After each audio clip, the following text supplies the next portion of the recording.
Super. ഇന്ന് അമ്മയും ഞാനും കൂടെ അടിപൊളി ചിക്കൻ പരട്ട് ഉണ്ടാക്കിയായിരുന്നു കേട്ടോ.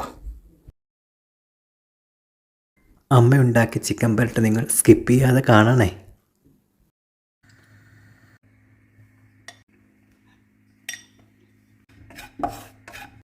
ഇതെല്ലാം കൂടെ ഒന്ന് ഇളക്കി ഒരു മസാലപ്പൊടി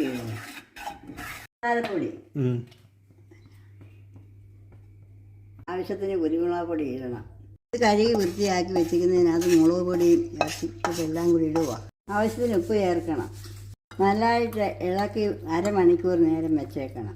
നീര് കൂടെ ഒഴിച്ച് വെക്കണം. അതായത് ഇറങ്ങി നല്ല ടേസ്റ്റ് കിട്ടും. ചിക്കൻ പരട്ടിന് വേണ്ടി ഞാൻ എടുത്തിരിക്കുന്ന ഇഞ്ചി, കൊച്ചുള്ളി, സവാള, തക്കാളിക്ക, പച്ചമുളക് ഇത്രയും സാധനങ്ങളാണ്. എണ്ണ ചൂടായി. ഇനി പച്ചമുളക്, ഇഞ്ചി, പച്ചമുളക്, വെളുത്തുള്ളിയും കൂടി ഇടുക. ഒരു പച്ചമണം മാറുന്ന വരെ ഒന്ന് ഇളക്കി കൊടുക്കണം.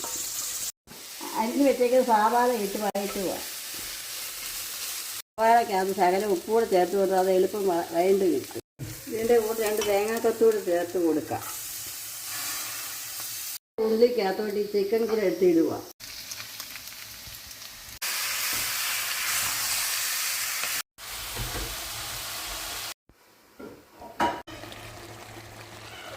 ശകലം മസാലപ്പൊടി കൂടെ ചേർത്ത് കൊടുക്കാം. എരി ഇഷ്ടപ്പെടുന്നവരാണെങ്കിൽ ശകലം കുരുമുളക് പൊടി കൂടെ ചേർക്കാം. കുറച്ച് മല്ലിയില ചേർത്ത് കൊടുക്കാം. അങ്ങനെ ചിക്കൻ പരട്ട് ശരിയായി.